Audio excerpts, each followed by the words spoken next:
Hi everyone, welcome to week 7 of biogeography. It's hard to believe that we're almost at the exact middle of the semester. I hope you all are managing, had a good weekend, and are staying on top of your work. I know it's particularly challenging during these times, but we're making it through, hopefully. And if not, then I hope you're able to reach out to either me or family or friends or somebody who can offer you support that you need and that you're checking up on each other. Okay? Let's get started. This week is going to be our last lecture before the midterm exam, which is next week. I'll talk more about the midterm in a bit. But like the last couple of weeks, I'm going to not have as much material because I want to make sure that you're having time and space to review your notes, review the lectures, review the slides, and I'll post the rest of the slides to eCampus that aren't there yet that you can study from. And just maybe go at a bit of a slower pace leading up to the midterm exam. So this lecture is not going to be as long as some of the previous ones, but what we talk about here will be fair game on the exam. All right, so before we start with this week's lecture, I wanted to review some of the answers and the trends that I picked up from the question of the week about extinction. So this is the question of the week from week 5. I won't talk about week 6 until after the midterm exam. So week 5 question will be fair game for the exam, okay? So extinction, is it good or bad? So looking at the answers, most of you said it's a mixture of both. And many of you recognized the difference between human-caused extinction and so-called natural extinction. And I have natural here in parentheses because that's a very difficult term to define. We tend to think of what human beings are doing as not natural and what happens outside of the human context to be natural. But that's a bit of a difficult definition to pin down because oftentimes what we mean by human, we're talking about humanity in the last 15,000 years or even modern humans, extracting fossil fuels from the ground and flying around in airplanes and those sorts of things as not natural. But even then, that advanced stage of humanity, at what point does our species Homo sapien move from being natural to not natural? So that's for another discussion. But I just wanted to make that point that natural is a very difficult thing to define. But I think it's good that you all recognized that human beings, at least within the last 500 years or so, are doing things on the planet that are, different than what has previously occurred. And so it's important to make that distinction to what human beings, particularly in the last half millennia, are doing, as opposed to what human beings have been doing before that time.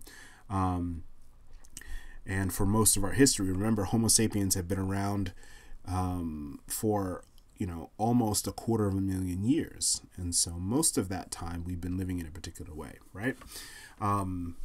So difference between human caused extinction and extinctions outside of the human context. For those of you who said that that extinction was bad, either just outright or within the context of being both good and bad, a lot of you are locating extinctions or thinking about extinctions within the sort of modern time frame, within the current time frame that human beings are around, and that extinctions that are the result of deforestation and climate change and mountaintop removal and those sorts of things, you recognize as those things being bad. But I think it's important for those of you all who made that distinction or who said that extinction was outright bad, that the other side of that, and many of you recognize this, is that extinction is good because it makes way for new species, right? So certainly it can be a negative thing that certain species go extinct. It can destabilize ecosystems. It can cause cascade effects or domino effects on an ecosystem. But that makes it relatively bad for the members of the ecological community that are still around.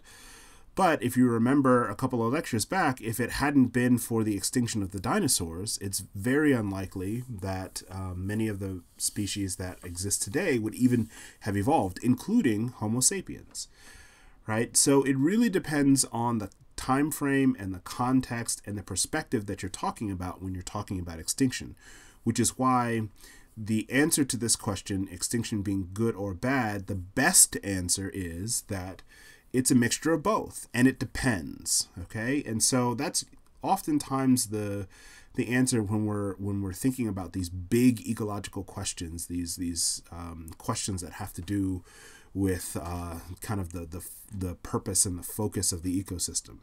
All right, so try not to, in your thinking and on the exam and sort of moving forward, try not to think of these big questions as a all or nothing thing, like all bad or an all good. It's a mixture of both, and that's really the takeaway that I want you to have from this question. Okay, all right, so we're going to start talking about ecological structure, and this is one of my favorite aspects within biogeography. It's what my PhD is in. This is what I studied for my PhD, and also what I do within the field of geography. All right, so I get really excited about this stuff. So hopefully I can convey some of that enthusiasm for you all right now. So we're going to start out talking a little bit technical about some of the terminology, about some of the concepts within ecology, and then get to, after the midterm exam, get to some really fun examples of things. Okay. So one of the first aspects of ecology or ecological structure and understanding it is being able to measure species distribution, right? So this class is biogeography, the study of why life happens where it does.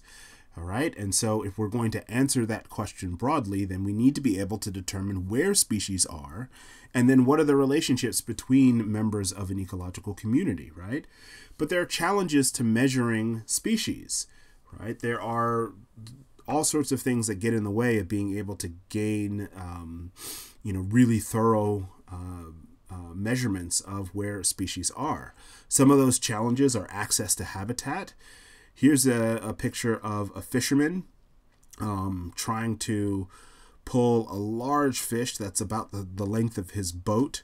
It's a fish called the arapaima, and you can see that he's holding a club, which he's going to attempt to kill the fish.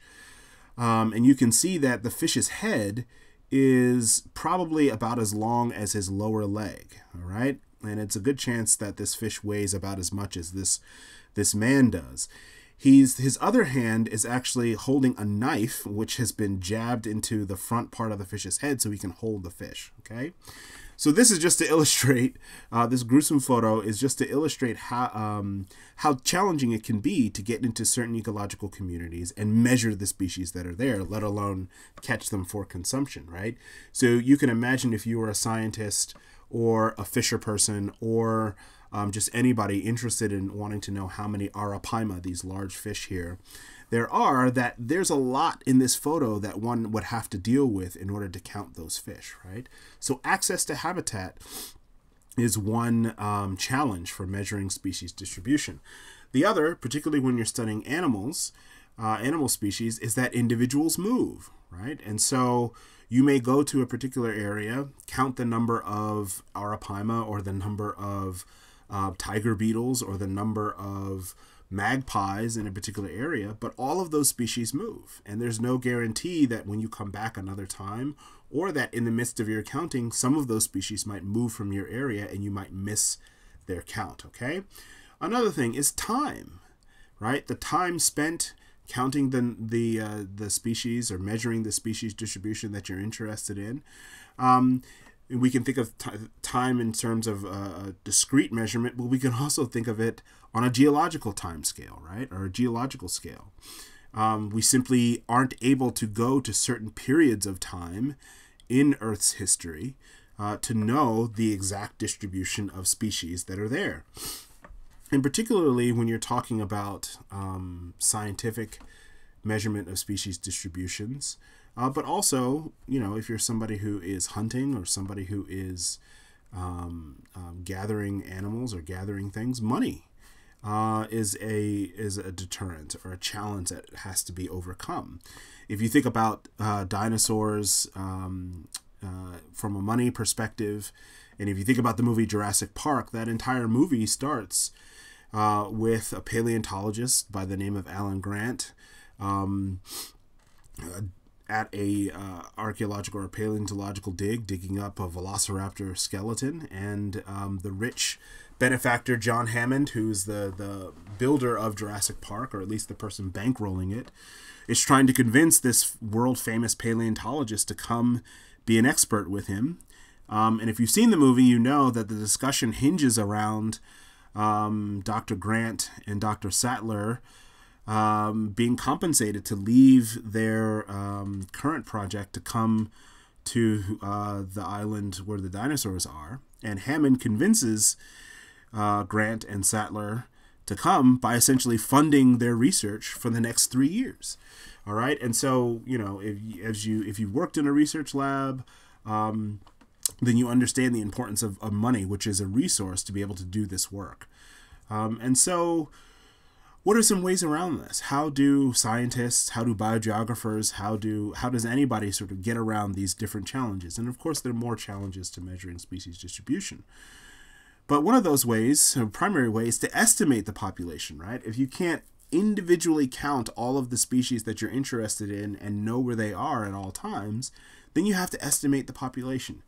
And there's all sorts of ways to do that. We're not going to get into the details of how population or how species are measured, their distribution, or how their populations are estimated, right? But one way to do that is to sample the number of individuals within a given area, and then extrapolate the number of those of individuals in an area to the more representative distribution of that species, to say, okay, we've counted 1,000 starlings within a 15 square mile area, and what we're interested in is how many starlings are in 1,000 square miles.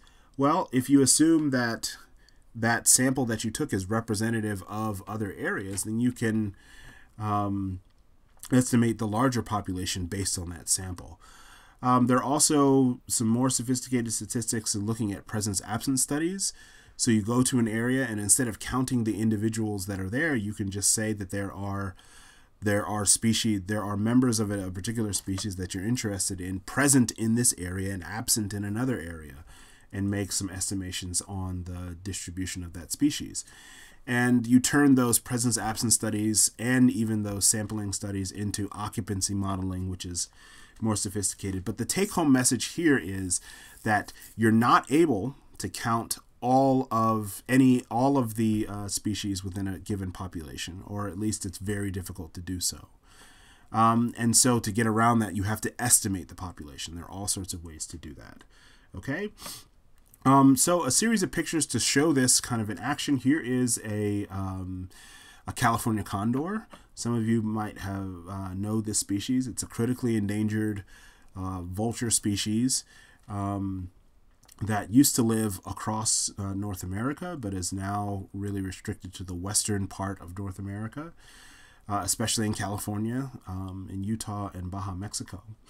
And you can see from this photo that this particular bird has a tag on it, right? And this is a tag that helps researchers identify the bird, the age, the sex, and where it might have gone. Here is a picture of said scientists, and that is me on the far right with 2 students and another person who works in the lab and manages our data. And so part of my ongoing research, if you watch the video on the YouTube channel, if you haven't, you should take a look at that, is looking at the species distribution of California condors. And here's a picture of a younger condor, and you can tell it's younger because it doesn't have this beautiful pink, orange, and blue, red coloration. Condors head becomes more and more colorful the older it gets. So this bird right here in this picture is about 4 or 5 years old. You can see blotches of color starting to come in, so it's starting to get mature. But if you notice on this bird's wing, there is a tag, but also a device that with a solar panel on it. And one of the ways that we scientists measure the distribution of California condors is to tag them with these GPS units that let us know where they are at all times. It's kind of like strapping a cell phone to a bird, and you can sort of get their location at any point in time. But one of the other things that's really awesome about these telemetry units is that they tell us how the bird is moving across the landscape. And there's all sorts of really neat modeling and things that we can do to understand what areas these birds prefer and what areas they stay away from, what time of day they like to fly, what time of day they like to feed, those sorts of things. So this is biogeographical research in action. Here's a picture of Evan McGreath, who was a undergraduate student in the environmental geoscience program. This is a picture from 2014 when he was an undergraduate student and was taking biogeography, the class that you're in right now, though it was in person and not online. And he expressed interest in learning more about California condor research. And so I told Evan that there might be an opportunity for him to work in the lab and work with some of the data. And I had already planned this trip to go out and handle condors and do some of this work with another student who had come to me earlier. That student had to cancel at the last minute. And so I needed to have somebody help me out with this work. I emailed Evan on, let's see, the student told me on Monday that they weren't going to be able to make it. I emailed Evan that Tuesday to say, hey, are you able to come out with me and some other folks to do this research? Evan got back to me on Wednesday, said he absolutely would. I bought Evan's plane ticket out to California on Thursday, and then here's a picture of him a week after I emailed saying, hey, are you able to come, holding a condor. And so I tell that story to say that if you have an interest in either the work that I'm doing with California condors or the other work that I'm doing with hunting, or particularly any professor whose work is interesting to you, and I strongly suggest that you take a look at your professor's research because most of us are conducting research, and check out our websites and learn a little bit about what we're doing.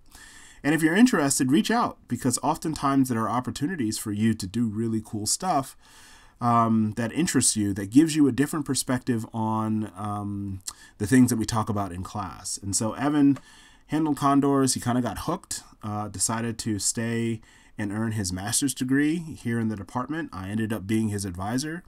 And he did a 2-year master's degree. Actually, it took him a little bit longer, 3 years, on California condor research. And now Evan is working for the Ventana Wildlife Society in Monterey, California.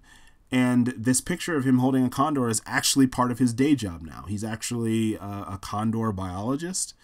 And he handles birds, and he's out in the field, and he's doing really awesome work. So that's just the plug, not only for the work that we're doing in my lab, but for you all to really reach out to your professors. We love talking about our research. We love talking about, this work outside of the classroom context.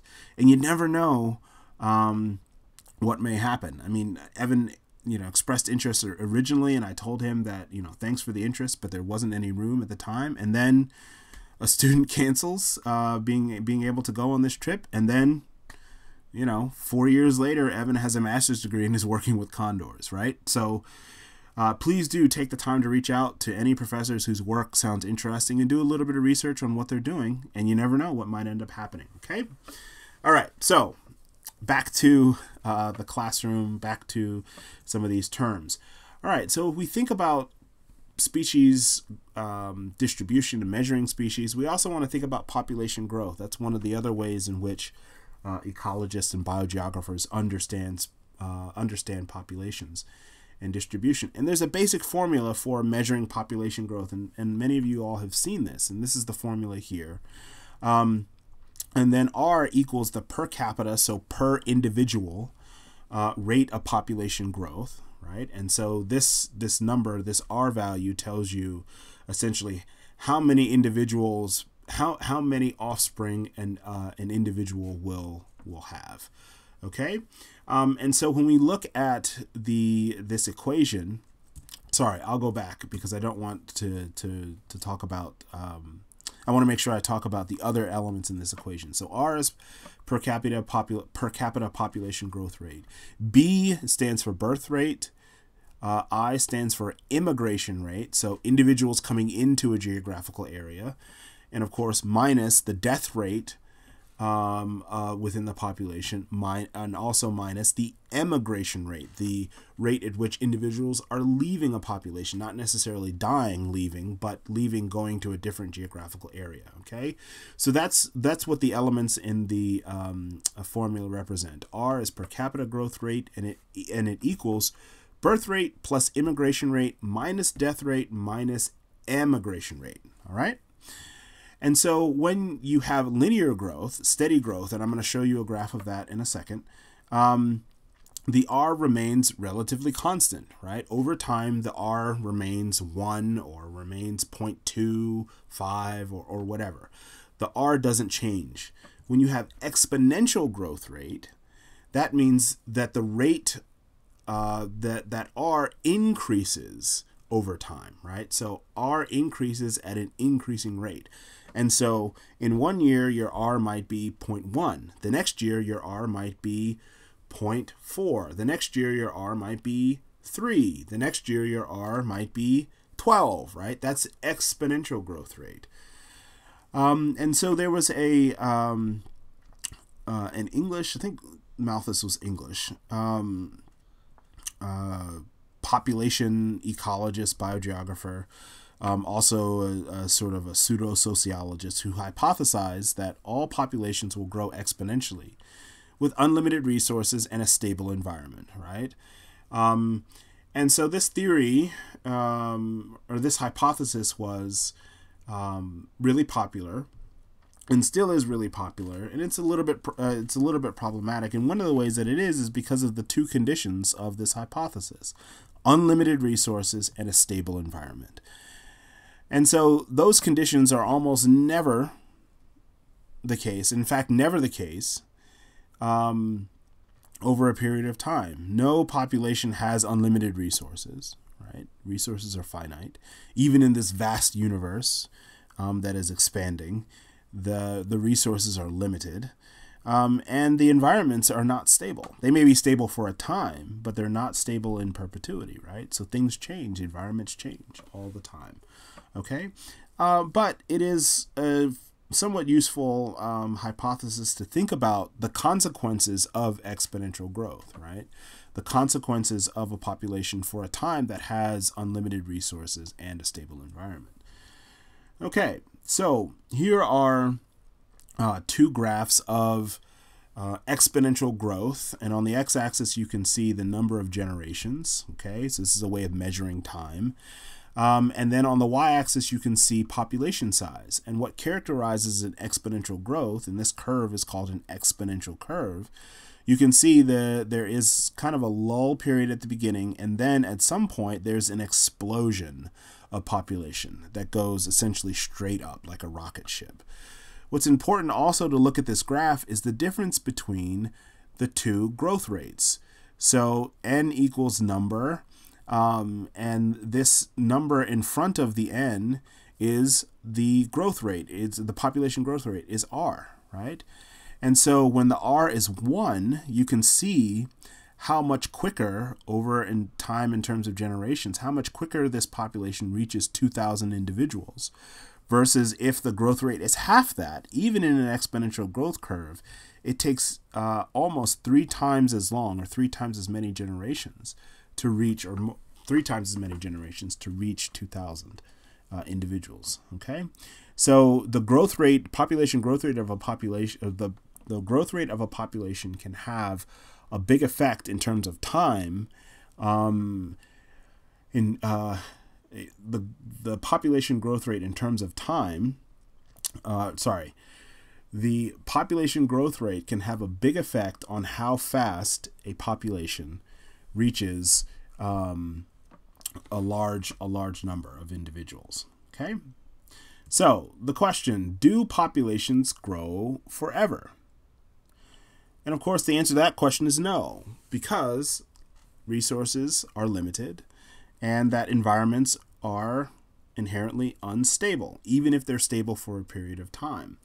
So now I want to pivot to talking about population limiting factors. How are the ways that populations become limited?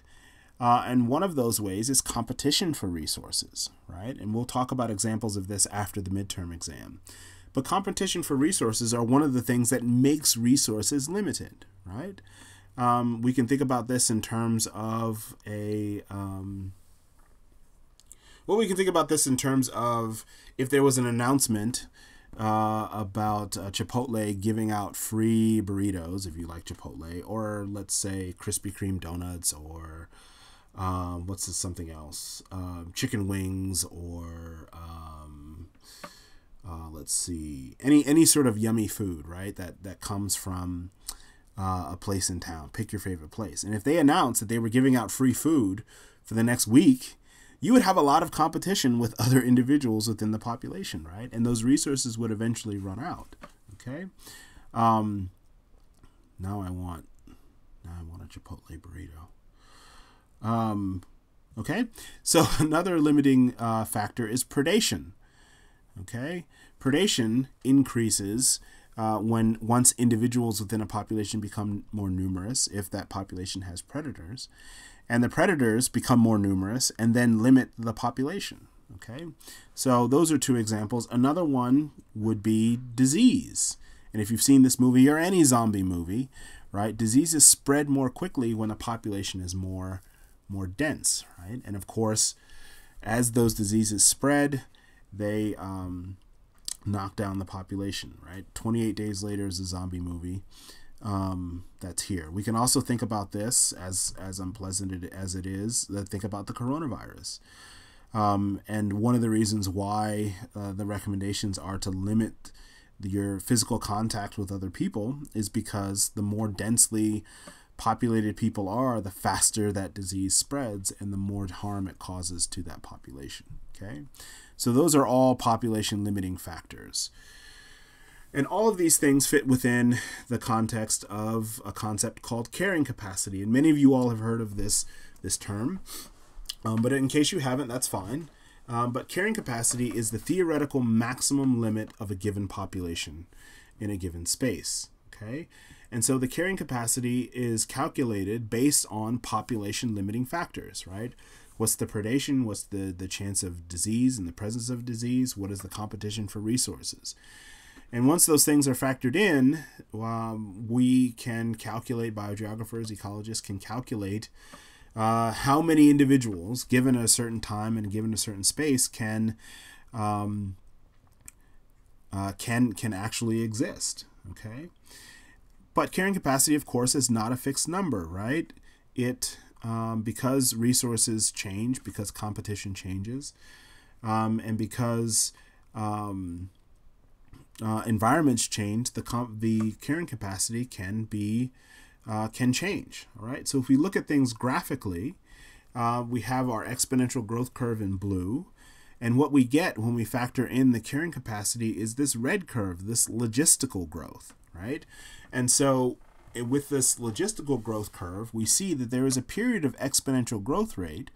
But as time passes on and as those population limiting factors begin to kick in, we see a leveling off of this curve, right, as it approaches the carrying capacity, all right?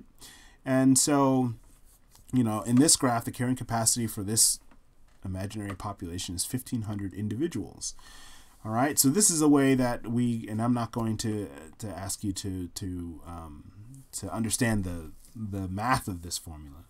But what's important to realize is that the thing that limits a population within this framework and pulls the population into its carrying capacity are those population limiting factors, right? So instead of getting an exponential growth rate, because environments change and because the resources are limited, that curve doesn't go on forever.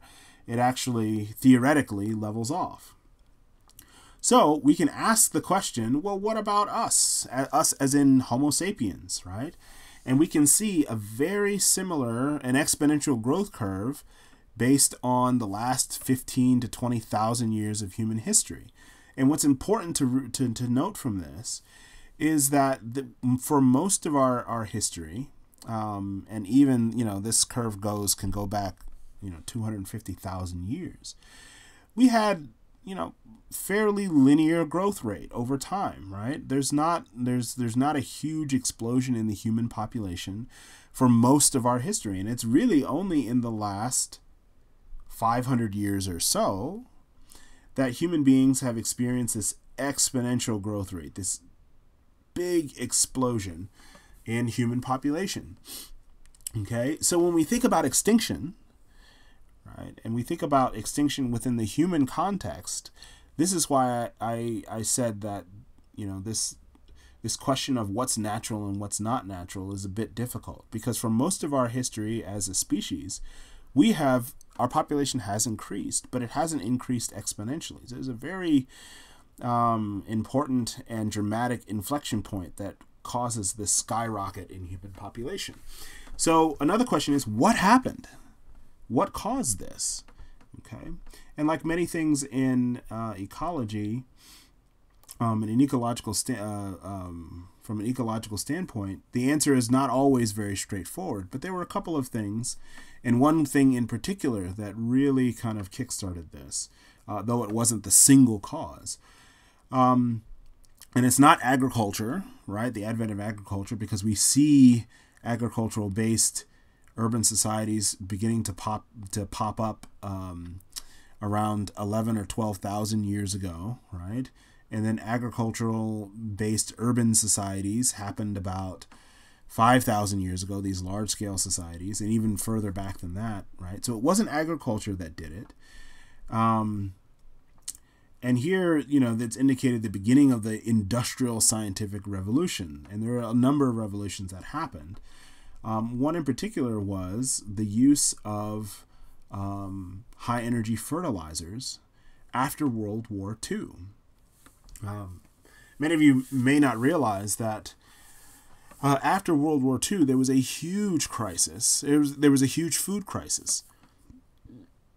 Human population was beginning to rebound from a world war that decimated populations. And there was a big concern amongst the world powers that there wasn't going to be enough food to feed all of the human beings that were being born.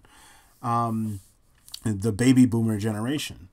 Okay, and in certain settler colonial nations, there was less of a worry about that, and in other nations that had been colonized by Western Europe, there was a big concern about that, because our agricultural production was not keeping pace with the rate at which human beings were being produced. But fortunately, there was the development of a wheat species, a wheat variety, that required less nutrient input and less water and took up less space, that led to the Green Revolution. Some of you have heard of this, the Green Revolution, that allowed for more grain, more food to be produced to feed this growing population. And we see in the midst of a world war, in the aftermath of a world war, with a big leap forward in the efficiency of industrial agriculture, we see a huge population explosion in human beings that has continued to this day. And so, it's important to think about these points in our history. And it also begs the question, what's going to happen to us, right? And so what happens to a species when it reaches its carrying capacity? Okay, in the graph that we showed a while back, we had a nice gentle kind of lead up to the carrying capacity, and the population didn't exceed its carrying capacity. But it is possible for a population to exceed its carrying capacity, and we'll talk about how that's possible. But when it reaches that population or reaches that carrying capacity, there's usually a decline in population, right? Because there simply aren't enough resources. And there are other population limiting factors that come into play to knock that population back. So the question is, can organisms or can a population exceed its carrying capacity? This should read, can a population exceed its carrying capacity, not an organism? And the answer is yes. But then that begs the question, well, how?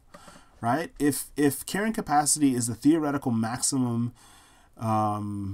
number of individuals within a population that can be supported by those resources, then how is it possible for that population to exceed that? And I hinted at that. And we think about the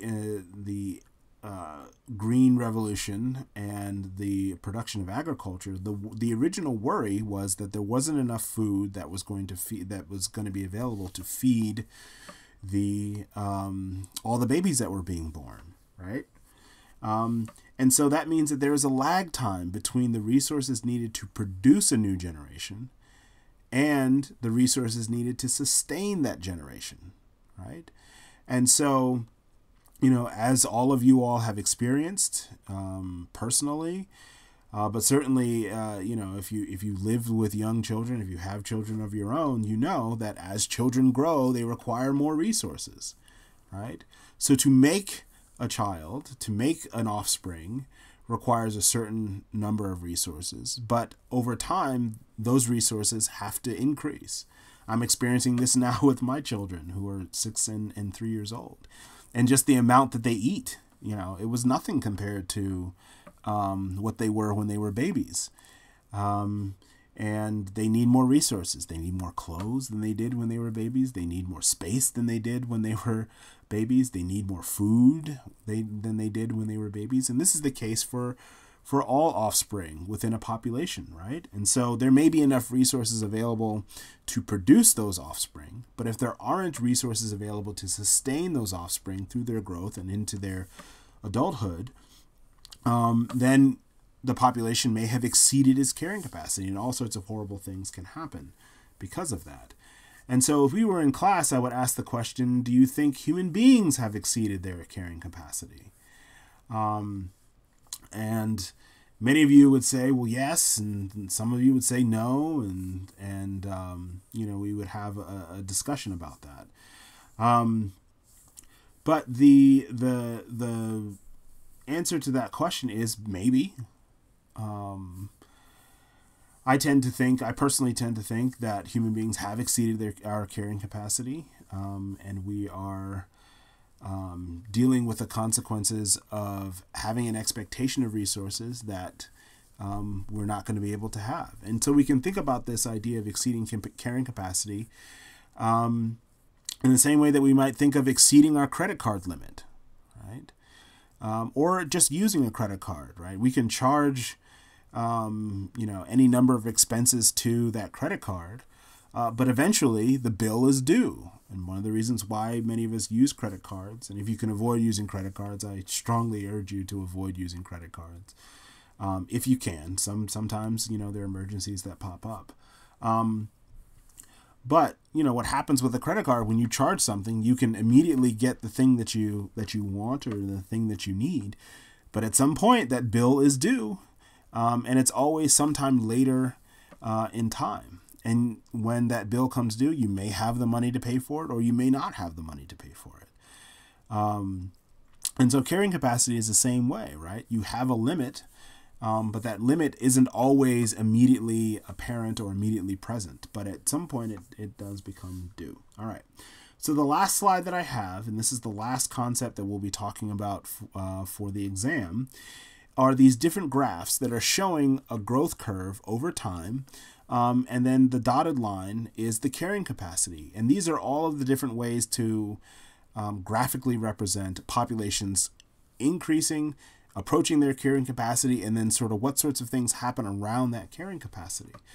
So in the top left graph, we see this curve, this exponential growth curve, and then sort of a bit of a period of logistical growth, but then an overshoot and then a decline and then a big overshoot and then a big decline and so forth, right? This is what's called a chaotic model of population growth. We can see in the next graph at the top on the right a cyclical growth curve with respect to carrying capacity, in which the population goes through these sort of steady cycles of exceeding carrying capacity and then the population decreasing and then exceeding and decreasing and exceeding and decreasing. We can see at the bottom left a dampened oscillation, right? And so you get this big overshoot, this big decline, and then over time the population exceeds and crashes around population or around carrying capacity less and less, to the point where the population is steady at carrying capacity. What in the bottom right graph is what many biogeographers, many ecologists, conservationists are really concerned about, which happens with a population crash, right? And we can think about this in terms of human population. And we've seen this with human populations in particular areas. You know, we get this big exponential growth rate, and a population exceeds those resources. That bill essentially becomes due, and it's really bad, right? There not only aren't enough resources to sustain a population at carrying capacity, but maybe there's a disease that pops up, or maybe there is a drastic reduction in the amount of food that's available, and that population has a big correction. And then over time, we see that it really takes a long time for it to recover. And when we think about, you know, the loss of some critically endangered species like California condors, like cheetahs, like lions, like elephants, these sorts of things, the population may never get back to its theoretical carrying capacity, because the effects of that crash, that population decline, are just too devastating, that the population is limited in perpetuity. Okay, so, you know, the take-home message is that there are ways to think about population growth that are theoretical, and there are concepts that are theoretical, but that's a different reality. It doesn't play out as straightforward in reality. Okay, and this last slide is one way to represent that, what the theoretical limits are by the carrying capacity, and then what the reality of that population by the blue curves show us what happens. And there's all sorts of different outcomes, right? So again, it depends. So we have to really pay attention to the context of what we're talking about and the conditions of what we're talking about. All right. Okay, so that's all we're going to talk about for ecological structure for the midterm exam. Everything we've covered up until this point is fair game for the exam. All right. So make sure that you're listening to the podcasts, that you're reviewing the slides, so that you're on top of things. Okay. So question of the week, there is none, right? Because you have a midterm coming up. So let's talk about the midterm. So no need to worry about question of the week this week. Your focus should be on studying for the exam. All right. So the midterm exam. It's going to be a Google form. It will be released on next Wednesday, sorry, not this Wednesday, not in 2 days, but a week from this coming Wednesday at 9 a.m. All right. So there won't be a lecture next week, Monday. You'll have a couple of extra days to study for the exam. It'll be Wednesday at 9, and you'll have 24 hours to complete it. All right. So you'll be able to access the Google form through eCampus, and you'll have 24 hours to complete the exam. It is an open note exam. There will be some multiple choice questions, some true-false questions, and some short answer questions on the exam. It's open notes. All right. So, you know, have your slides available, have your notes available to you. If you need to listen to a podcast again, then that's fair game as well. Okay. But I expect you all to do your own work. All right. So I don't expect that you all will be doing exams together. And because of the format, because of this remote format, because of the open note nature of the exam and the fact that you have 24 hours to complete it, this exam is going to be a little bit different, potentially a little bit more challenging, because you'll have more resources at your disposal to answer the questions. Okay, so it's going to be very important that you study, that you have been studying your exams, or not your exams, but the lecture videos, and that you read the questions very carefully. All right, because I'm going to be asking very specific questions about the material that we've covered, not necessarily esoteric or what you might call sort of out of left field questions. Okay. I recognize that these are really particularly challenging times. Okay, so we're going to be covering the core concepts, but the questions are going to be maybe a little bit more detailed, and it's going to be important for you all to read them very carefully. Okay, so the reminder is that you should come to office hours. Remember, office hours are Wednesdays from 1:30 to 2:30. So far, I don't think anybody has come by. If you can't make that time, or if you're taking this week to study through material and you have some questions, just email me, and we can schedule a Zoom meeting time for us to talk through some of the questions that you have.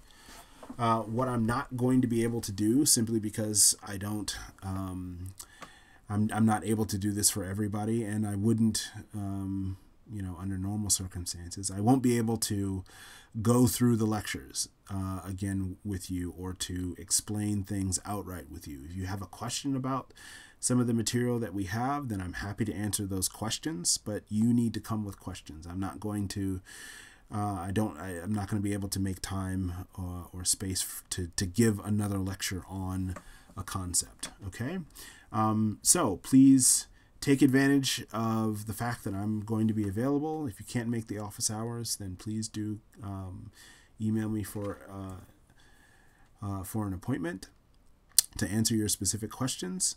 All right. And email me if you have any need of additional help or have any questions about the material. Yeah, I will release the exam Wednesday after next at 9 a.m. Yeah, I think that's it. Okay, so make sure that you listen to the podcast this week. Because I did post the podcast last week in time, you don't have a reflection due for that, but you will have a reflection due for this podcast. So make sure you get that done this week as well. All right. So I will talk to you all again in 2 weeks, and I'll send email reminders about the exam later on this week. All right. So I hope everyone is as well as they can be during these times. Please, please, please continue to take care of yourself, to stay safe, to reach out to each other, to reach out to people who can help you if you need help, and to just stay in communication with everyone. And we'll continue to get through all of this together. Alrighty. Talk to you soon.